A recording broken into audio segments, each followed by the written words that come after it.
Episode 1. The Bed That Waits. They always wheeled the dying into room 6A on stormy nights. No one said it out loud, but every nurse on the floor knew it. The thunder shook the glass panes, rain smeared the city lights into ghostly streaks, and the elevator doors slid open with a groan that felt more like a warning than a welcome. I was just a visitor then, waiting by the vending machine with cold coffee in my hands, when I first heard the whispers, "No one survives room 6A." The orderlies rolled a man past me on a stretcher. His skin was waxy, his lips trembling with shallow breaths. But what froze me wasn't him, it was the room. The door had already swung open, as if expecting him, though no one had touched the handle. Inside, the fluorescent lights flickered. The air seemed thicker there, heavy, like it belonged to a basement, not the 7th floor of a hospital. And then, before the patient was even lifted onto the bed, a sound came from the dark corner of the room. Breathing, slow, steady, as though someone was already lying there, waiting. The nurses stiffened but said nothing. One muttered under her breath, "It's starting early tonight," before forcing a smile for the family trailing behind. I couldn't move. I couldn't breathe. The stretcher wheels squeaked as they positioned him under the ceiling's pale glow. The man's eyes fluttered open, and he whispered, "No, not here." But they lowered him anyway, straps snapping loose like a ritual they couldn't stop. The second his back touched the mattress, the monitors beeped to life. Not just with his heartbeat, but with a second rhythm, deeper, slower, pulsing through the room like a drumbeat from below the floor. Everyone heard it. No one spoke. The storm outside cracked against the windows. The lights dimmed, and for a moment, just a breath, I swore I saw another figure lying beside him in the bed, shadowed, faceless, breathing in perfect time with him. That was the night I learned the truth. Patients didn't just die in room 6A. The room itself waited for them, welcomed them, claimed them. And the man who went in that stormy night, he didn't last until morning. But the worst part, the part I can never forget, was that when they wheeled his body out, the bed was already pressed down on one side, as if something unseen still lay there, breathing, waiting. Episode 2, The Doctor's Secret. They say every hospital has its ghosts. But in this one, the ghosts don't linger in the halls. They keep their address in room 6A. When I started my internship, I thought the whispers were just dark humor, coping mechanisms from nurses who'd seen too much. But then I noticed something strange. Dr. Whitmore, the most senior physician in the building, refused to cross the threshold of that room. He wasn't afraid of blood. He wasn't afraid of death. He had performed surgeries that lasted 12 hours and walked out steady as stone. But whenever 6A came up on the rotation, he'd tense. His hand would tighten around the chart, his jaw would clench, and he'd quietly hand it off to someone else. One night, curiosity broke me. I found his office door half closed, light spilling out like a secret. Inside, stacks of patient charts were piled in meticulous rows, bound with red string. I shouldn't have touched them, but I did. Every folder I opened was the same: name, date of admission, date of death. And every death had the same location written in stark black ink: expired in room 6A. The dates stretched back decades, too many to be coincidence, too precise to be mistake. Then I saw it. At the very end of the stack, a chart that hadn't been filed away yet. My breath caught in my throat. The page was blank, except for one line already filled in, the name. My name. I dropped the folder like it had burned me. Papers scattered across the floor, fluttering like pale wings. In that moment, I realized the doctor hadn't been avoiding the room out of fear for himself. He'd been delaying something inevitable, postponing the order that would eventually come for me. Behind me, the office door creaked open. I spun, heart pounding. Dr. Whitmore stood in the doorway, his face half hidden in shadow. He didn't look surprised to see me with the file. He just sighed, like a man carrying a burden for too long, and whispered, "It's already chosen you." And before I could ask what he meant, the intercom crackled to life overhead. A cold voice, mechanical yet oddly human, announced through the hospital speakers, "Admit patient to room 6A." And it spoke my name. Episode 3, The Window That Opens Itself. The first time I stepped into room 6A after hearing my name on the intercom, I expected walls, machines, and silence. But what I saw was a window. It shouldn't have been there. The The hospital's blueprints showed nothing but solid concrete, no openings to the outside world. Yet on the far wall, above the bed, a window gaped wide, spilling in pale moonlight. The patient lying there, a woman with trembling hands, stared at it without blinking. Her lips quivered as she whispered, "They're waiting for me." I followed her gaze. Beyond the glass was no city skyline, no storm, no night sky. Instead, I saw a small crowd gathered around a coffin, her coffin. The flowers were already wilting, and the mourners wept in slow motion, their faces blurry, as if the air itself distorted them. I stumbled back, but the woman smiled through her tears. "It's beautiful," she said. "It's so quiet." Then she flatlined. The nurses rushed in, code blue echoing through the hall, but I couldn't take my eyes off that window. When they turned back to me, sweaty and defeated, I pointed. "Don't you see it?" I begged. But the wall was bare again, white paint peeling in thin strips, no glass, no coffin, no mourners. I thought I'd imagined it, until the nurse assigned to clean the body screamed. She'd pulled the sheet over the patient's face, only to see her own reflection staring back at her in the window that wasn't there. She quit that night, packed her things, never returned. But the window didn't vanish. It came back, always when the next patient arrived, sometimes bigger, sometimes smaller, but always showing the same thing, a funeral that hadn't yet happened. And then came the night it changed. I was walking past 6A on my midnight rounds when I froze. The window glowed again, only this time it wasn't the patient's funeral I saw. It was mine. The casket was closed. A priest whispered words I couldn't hear. A handful of people stood at the graveside, their faces hidden by shadows. And there, carved into the headstone, was my name. Before I could blink, the window slammed shut, vanishing back into painted wall. But the cold stayed with me, crawling under my skin. And when I opened the door to the room, I realized something worse. The bed was empty. The patient was gone. But the straps were still undone, swinging gently, as if someone had just climbed out. Episode 4. The Voice Beneath the Bed. They warned me never to kneel in room 6A. Not to pick up a fallen chart, not to check a loose wire, not to let my head drift below the level of the bed.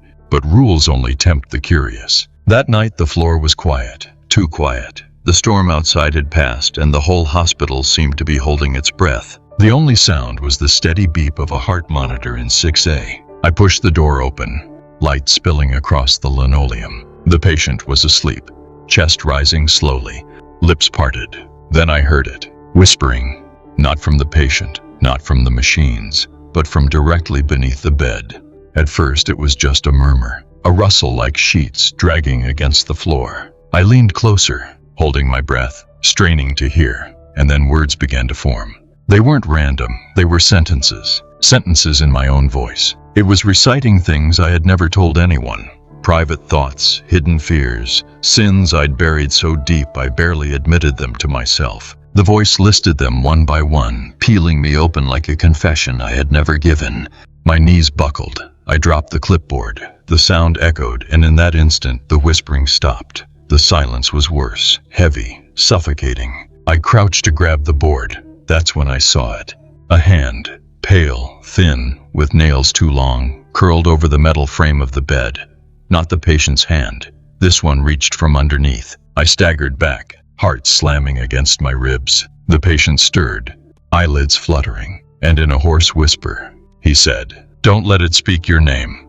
Too late. The voice from under the bed rose again, louder, clearer, until the room was filled with it. And this time, everyone in the hall heard it. Nurses stopped mid-step. A doctor dropped his pen. The intercom crackled with static as the voice hissed out one final word. My name. The heart monitor spiked, alarms blaring. The patient convulsed, eyes wide with terror, before going completely still, flatline. I stood frozen, staring at the bed, waiting for whatever lay beneath to crawl out into the light. But nothing came. Only the lingering echo of my own voice, whispering my sins over and over, like the room was memorizing me. Episode 5, The Stain on the Ceiling. It started as a spot no larger than a coin. Rust-colored, faint, barely noticeable against the peeling white paint above the bed in room 6A. The nurses blamed old pipes, water damage, neglect. But the longer I stared at it, the less it looked like water, and the more it looked like blood. By the next night, the spot had grown wider, darker, shaped not like a circle but like a smear, as though something on the other side of the ceiling was pressing against it, struggling to break through. The patient beneath it, a boy no older than 12, watched it constantly. He wouldn't eat, he wouldn't sleep. When I asked what he saw, his lips quivered before he whispered, "It's watching me." That stain, that impossible pulsing blotch. On the third night, the first drop fell.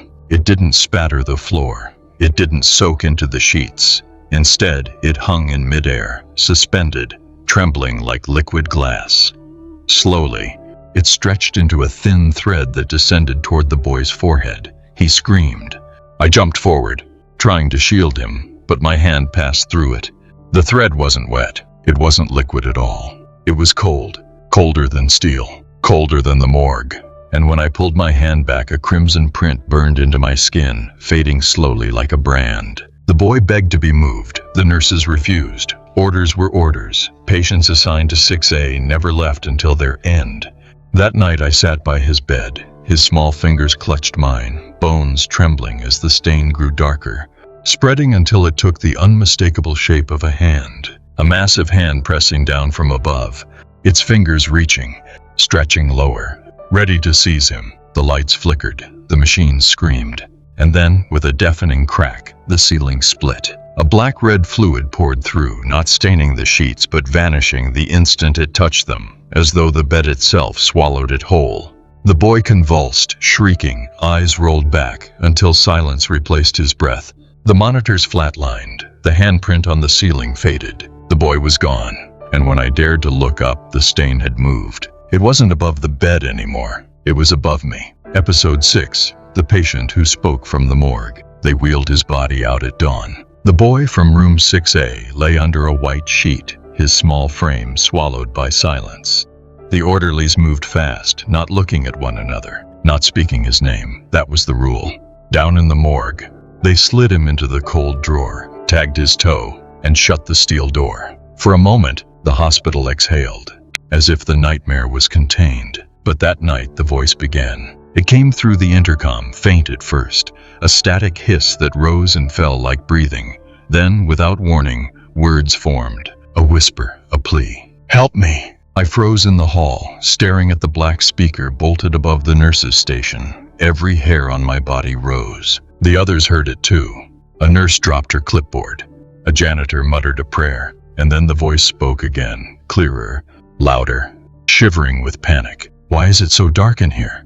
It was his voice, the boy's voice. The hospital descended into chaos. Some swore the intercom was faulty, just old wires and crossed frequencies. Others said it was a trick of the storm. But when the name of the morgue drawer was read aloud, matching the tag on his body, no one could explain. The head nurse ordered the system shut down. They cut the power, pulled the plugs. Every intercom in the building went silent. Relief lasted minutes. Then the phones began to ring. Every desk phone, every hall phone, even the emergency lines, all shrieking at once. One of the braver nurses answered, her hand trembling as she lifted the receiver, her face drained of color. Her lips moved silently before she dropped the handset to the floor. I picked it up, and what I heard still crawls inside my skull. The boy's voice, raw, broken, whispering through the crackle. "They won't let me leave. They say it's your turn." The line went dead, and in the morgue, when they opened his drawer the next morning, the sheet was gone. The body wasn't there. Only the tag remained, lying on the steel shelf, and scrawled in fresh, wet ink across it was my name. Episode 7. The Mirror Test. Hospitals thrive on routine, charts, rounds, vitals, notes. But room 6A defied every order, every logic. The staff grew desperate. They tried new monitors, different beds, even prayer. Nothing stopped the deaths. Then someone brought in the mirror. It was meant to be an experiment. A psychologist claimed patients would feel comfort if they saw their reflection, proof they were still alive, still here. They wheeled in a tall mirror with a silver frame and placed it at the foot of the cursed bed. That night, the patient, a frail woman with sunken eyes, opened them for the first time in days. Her gaze drifted past the nurses, past me, straight to the mirror. She smiled, but she wasn't smiling at herself. The reflection staring back at her wasn't her body, weak and trembling, but her corpse, dressed in black, lying in a coffin surrounded by strangers. She laughed softly, as though the sight calmed her. Then she closed her eyes. The monitor flatlined minutes later. The nurses tried to move the mirror. It wouldn't budge. The wheels locked as if welded to the ground. Even when they pushed with all their weight, it stood frozen, its surface rippling faintly like water. The second patient looked too. His scream shook the walls. He claimed he saw not his reflection, but the faces of those who would bury him. Their lips moved, chanting words he couldn't hear. His heart failed before dawn. By then, no one wanted to look into it. Not the doctors, not the nurses, not me. But accidents happen.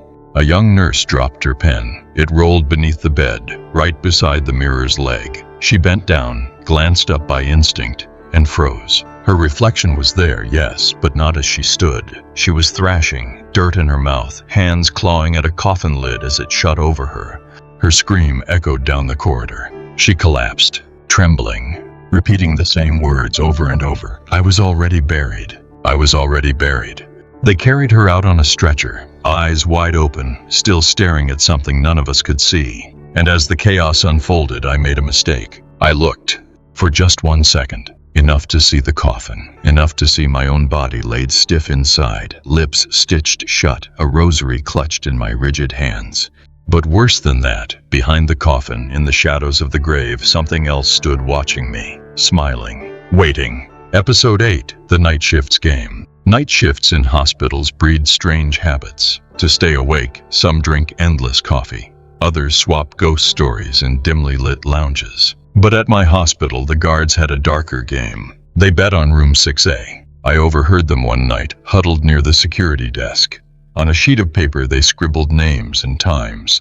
How long would the patient last? 2 hours? A night? A week? Whoever guessed closest won the pot. They laughed, coins clinking, cigarettes smoldering in the ashtray. At first I thought it was cruel humor, just another way to cope with death. But then I noticed something chilling. Their guesses were always right, not close, exact. If a guard wrote 3 hours, 12 minutes, the patient flatlined at exactly 3:12 on the dot. If another bet 2 days, 7 hours, the death came with precision, as though the room itself obeyed their predictions. When I asked how they did it, they looked at each other and fell silent. One muttered, "The room tells us," before quickly changing the subject. Later I found out what he meant. Inside the guard's booth, the monitors flickered, showing live feeds from the hospital's cameras. Room 6A's screen was always darker, grainier, as if filmed from somewhere deeper than the walls allowed. And sometimes, faintly, a number appeared in the corner, a countdown.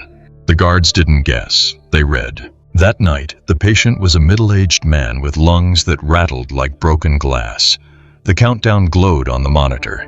00:45:19. One guard smirked. 45 minutes. He scribbled the number. I couldn't tear my eyes away. Every second ticked down. My chest tightened with each beep. Then, at 00:01 Hoku, the patient stirred. His eyes shot open, bloodshot and wild. He looked straight into the camera, straight at us. And he spoke. Not me, him. The countdown froze. The screen flickered. When the feed cleared, the patient was gone. The bed was empty. The guards panicked, flipping through cameras, searching the halls. Nothing. The man had vanished. Then the number reappeared on the screen, not above the bed this time, but in the corner of the monitor, glowing brighter than before. It wasn't counting down to the patient's death. It was counting down to mine. Episode 9. The Priest Who Refused. When the hospital ran out of answers, they called the church. It wasn't official. No forms, no records. Just a whispered plea from the head nurse to a man she trusted. A priest who had dealt with unholy things before. He arrived at midnight, old, frail, with eyes like burnt glass. His cassock was worn thin. His rosary beads clacked softly as he walked the halls. Everyone followed him in silence, like pilgrims trailing behind a shepherd. When he reached room 6A, he stopped. He didn't cross the threshold. He didn't even raise his hand to make the sign of the cross. Instead, he turned pale, as if the air itself struck him. I will not enter, he said. The staff looked at one another, confused. The head nurse pleaded, Father, people are dying. If it is possession, if it is evil. The priest cut her off, his voice low and trembling. This is not possession, and it is not evil. His eyes never left the door. "You call it a room. It is not. It is a mouth." The words hung heavy in the corridor. He explained no further, only clutched his rosary tighter until blood bloomed where the beads pressed into his skin. Then he whispered, almost to himself, "I can feel it breathing." I stepped forward, desperate. "What is it feeding on?" He looked at me then, and for the first time in my life I saw a priest's faith falter. "Not bodies, not even souls. It feeds on confession, on secrets you never speak. That is why no one survives, because it already knows what you've hidden." The silence in the hall broke into a nervous shuffle of feet, shallow breaths, pounding hearts. And then, from inside the room, a voice answered. Not the voice of the patient, not the echo of machines, but the priest's own voice, mocking, repeating his words. "It feeds on confession." The rosary snapped in his hands, beads scattered across the floor. The priest staggered back, choking, his face gray with terror. He stumbled toward the exit, refusing to look behind him. And as the door swung shut, I swear I saw the walls of room 6A shudder, like lips curling into a smile. Episode 10, the medical records that rewrite themselves. Hospitals breathe paperwork, charts, reports, signatures, lives reduced to ink and initials. But in this hospital, in the shadow of room 6A, the paperwork began to lie. It started with a single file. A patient admitted for pneumonia. His chart was clean, his vitals stable, no complications. Yet under discharge notes, in handwriting no one recognized, a line had appeared, expired in room 6A. The patient was still alive, breathing, talking, even eating. But when the nurses went to check on him that night, his bed was empty. His monitor still beeped, steady as a heartbeat, though no one was there to make it sound. Then the records multiplied. Every morning, stacks of files grew heavier, names we didn't recognize, patients we had never seen. Each folder detailed admission dates, symptoms, medications, and every single one ended the same way, expired in room 6A. At first we thought it was a prank, some clerk with a sick sense of humor, but the dates didn't match the present. Some were decades old, others set in the future. Pages listed causes of death yet to happen, with times so precise you could set a clock to them. One night I stayed late in records, determined to catch whoever was tampering. The room was silent except for the hum of the fluorescent lights. The files lay in front of me, neat, orderly. Then the pages began to turn. By themselves. A folder opened, its paper crisp and white. Ink bled across the page, letters forming line by line as if an invisible hand wrote them. My breath caught in my throat as the words scrawled themselves faster, darker. Admit 0913. Diagnosis NA. Location room 6A. Status expired. Then the final line appeared. Name, my name. I shoved the file away, heart pounding. The lights flickered overhead. Behind me, the cabinet drawers screeched open, spilling more folders across the floor, thousands of them.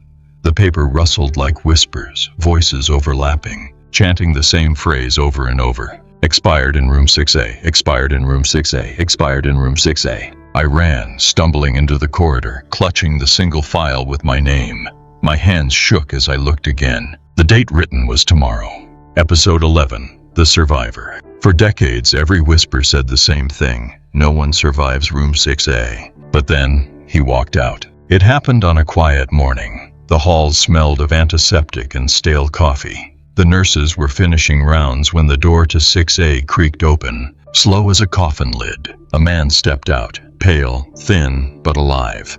His gown clung to him like old skin. His eyes glistened with a wet sheen, as if he had stared too long at something that wasn't meant to be seen. He smiled faintly and whispered, "I'm free." The staff froze. The head nurse crossed herself. No one dared speak until Dr. Whitmore pushed forward, demanding answers. "How?" he asked. His voice cracked like a child's. "No one leaves that room." The man tilted his head, his smile widening. "I listened," he said. "I gave it what it wanted, and in return, it gave me back." At first, everyone thought he was delirious. A miracle, maybe. But the longer he stayed, the stranger it became. He didn't eat, he didn't drink, he didn't sleep. Yet his body grew stronger by the day. His voice, however, was never steady. Sometimes, mid-sentence, it split into two tones, one his own, one deeper, rasping, like something speaking through him. The worst part was his reflection. A nurse caught him in the mirror outside the restroom. She swore she saw him standing still, while his reflection pressed its hands against the glass, mouth open in a silent scream. She never came back to work after that night. I tried to confront him. I asked what he meant when he said he gave it what it wanted. His eyes locked on mine, unblinking, pupils wide as pits. Secrets, he whispered. It feeds on them, but if you surrender them willingly, you become part of it, and it lets you live. My stomach turned. His smile lingered too long. Before I could reply, he leaned close, his breath cold against my ear. It knows yours, he murmured, and it's still hungry. The alarms wailed then. The intercom crackled with static. Every speaker in the hospital erupted with a single word, drawn out, guttural, impossible to ignore. My name. And when I turned back to the so-called survivor, he was gone. The corridor was empty, but down the hall, the door to room 6A stood wide open, waiting. Episode 12, The Hospital Lockdown. It began with silence. Not the ordinary hush of a late-night ward, but a silence so deep it felt alive, pressing into every corner of the hospital. Phones stopped ringing. Machines stopped humming. Even the storm outside seemed to pause. Then the locks engaged. Metal bolts slammed into place on every door, every window. Security panels flashed red. The hospital was sealed from the inside, trapped. At first, panic was muffled, nurses whispering prayers, doctors insisting it was a system glitch. But when the exits refused to budge, when even the fire doors sealed themselves shut, the truth crawled through us. This was no malfunction. The hospital wasn't keeping something out. It was keeping us in. And then room 6A changed. The door swung open by itself. Lights inside flickered in a pulse, beating like a heart. The air grew thick with the metallic stench of iron. One by one, staff began to vanish. A janitor went in to clean the corridor, never returned. A nurse chased after a rolling gurney that stopped at 6A's threshold. She screamed once, sharp and final, before the sound cut short. We checked the surveillance monitors, desperate for proof. What we saw instead froze our blood. The room was expanding. Its walls stretched, breathing in and out like lungs. The ceiling rose, then dipped, as if the building itself were bending around it. And every time someone vanished, the monitors glitched, showing glimpses of dark corridors that didn't belong to our hospital at all. Hallways with no end, doors that led to nowhere, shadows moving just beyond the camera's reach. The countdown appeared again, but this time it wasn't for a patient. It was for us, all of us. 3 hours. That was all the time the numbers gave. And as they ticked down, I realized something sickening. The hospital wasn't under attack. The hospital itself was surrendering. Its walls, its locks, its very structure. It was all feeding us to room 6A. Dr. Whitmore tried to rally the staff, shouting that we had to destroy it. Fire, electricity, anything. But even as he spoke, the lights flickered, and in the flash, he was gone. 1 second there, the next air where he stood. No scream, no body, just absence. And then, through the intercom, a voice poured out. Low, endless. The same voice that whispered under the bed, that echoed through the morgue, that lived in the ceiling stains. It didn't call a patient's name this time. It called mine. Episode 13, The Nurse's Confession. I found the tape in the break room. An old recorder sat on the table, its red light blinking as though someone had just pressed stop. No one claimed it. No one wanted to touch it. But curiosity, as always, betrayed me. I pressed play. The voice that filled the room was trembling, fragile, but achingly familiar. Nurse Alvarez. She'd been working here longer than anyone. The kind of woman who knew every patient's name, every hallway squeak, every hidden corner of this cursed building. Her confession spilled out like a wound. I've seen it too many times. The room doesn't kill. That's the mistake everyone makes. The room feeds. Each death, each scream, each whispered secret, it swallows them whole. And we've been feeding it for years. She coughed, the sound ragged. I tried to stop it once. I smuggled a patient out, hid her in the stairwell. But when I returned, her bed in 6A wasn't empty. It was full of something lying there, breathing in her place. And when I pulled back the sheet, her voice cracked into silence. For a moment, the tape hissed with static. Then she whispered, broken. It wore her face, but it wasn't her. And when it smiled, I knew. No one escapes. Not really. I froze, pulse pounding. Then the sound on the tape changed. A door creaked open in the background, followed by a deep, steady breathing. "No," Alvarez whimpered. "Not now. Please." The recorder rattled violently, her voice rising into a scream. Then static swallowed everything. The tape clicked off. I sat in silence, the cheap plastic cold in my hands. My reflection in the dark window stared back, pale, sweat-soaked. And then, just as I reached to shut the recorder, it clicked back on. Her voice returned, warped now, layered with another tone, deeper, inhuman. "It doesn't want me anymore." A pause, breathing. "It wants you." The tape ended. The recorder went dead. But in the hallway outside, I heard her voice again, calling my name. And when I opened the door, no one was there. Episode 14, The Room Chooses. The hospital was no longer a building. It was a trap, a living body with veins of corridors and lungs of stale air, pulsing around one black heart, room 6A. I should have left. I should have run when the lockdown began. But there were no exits anymore. Every path led back to the same door. Always the same door. The staff had vanished, some with screams, some without. The survivor had disappeared too, leaving only the echo of his warning. I was alone, or at least I thought so, until I saw the director pacing at the end of the hall. His eyes were hollow, his hands shaking. "You," he rasped, pointing at me. "It's chosen you." I laughed, desperate, broken. "How do you know?" He raised a clipboard, and my blood froze. It was one of the cursed files, the ones that rewrote themselves. My name scrawled across the page in thick black ink beneath the final line, "Expired in room 6A." I backed away, shaking my head. "No, I won't go in." But the hospital had already decided. The lights above me flickered, guiding me like runway beacons toward the open door. The air grew heavier, each breath a stone in my chest. My legs trembled with every reluctant step, but I couldn't stop. I wasn't walking, I was being pulled. Inside, the bed waited. Sheets perfectly pressed, straps undone, like open arms. The monitor beeped in rhythm with my heartbeat, sinking closer with every step until the sound became one. The director stood outside the threshold, refusing to enter. His voice cracked. "You can fight, or you can give it what it wants." I turned to him, choking. "And what does it want?" He didn't answer. He didn't have to. The whispers came then, rising from the floor, from the walls, from beneath the bed. They weren't random murmurs anymore. They were my words, my lies, my sins. Every secret I had ever buried poured back into my ears. The bed creaked, the sheets stirred, the air bent, and in the corner of the room I saw it. Not a shadow, not a ghost, but something vast, shapeless, shifting, its edges crawling like smoke, its center hollow like a mouth, waiting. The monitor spiked. The whispers screamed. The door slammed shut behind me. The room had chosen. Episode 15, The Last Patient. The door sealed behind me with a sound like bone snapping shut. I was inside room 6A, alone, or at least that's what I told myself to stay sane. The bed waited. The monitor pulsed.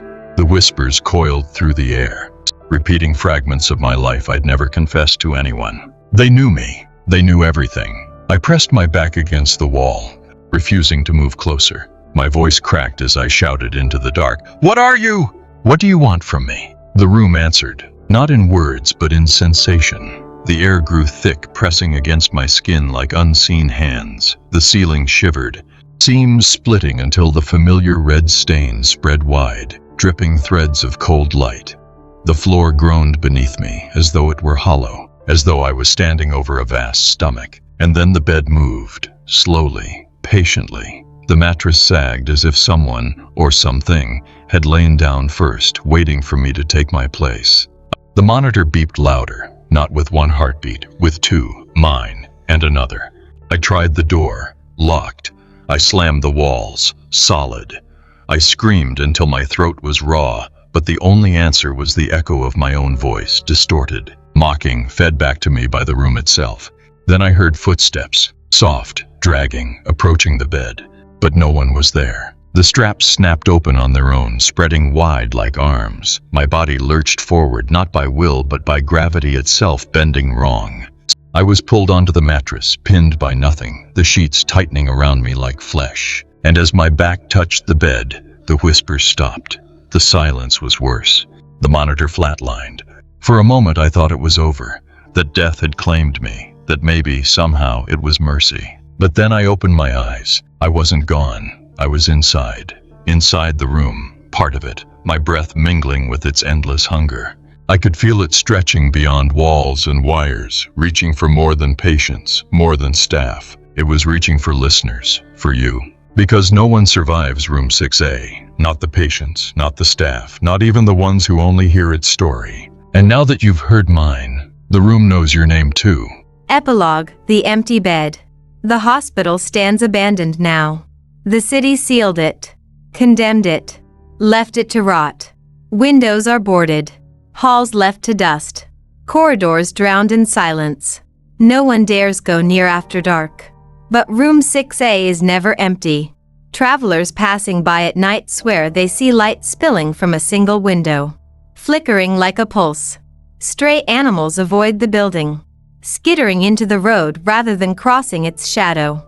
Some say if you stand close enough, you can hear a faint beeping, steady as a heartbeat, echoing through the walls. The files are still inside, thousands of them, stacked high, waiting.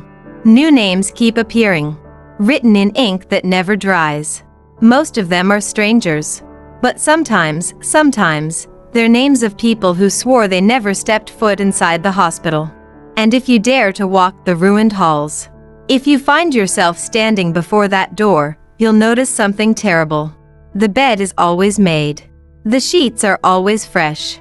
The straps are always undone, as if waiting. Because room 6A never forgets. It never forgives. And it never stops choosing. Even now. It's listening. Even now. It's hungry. And maybe, just maybe, that bed is already waiting for you.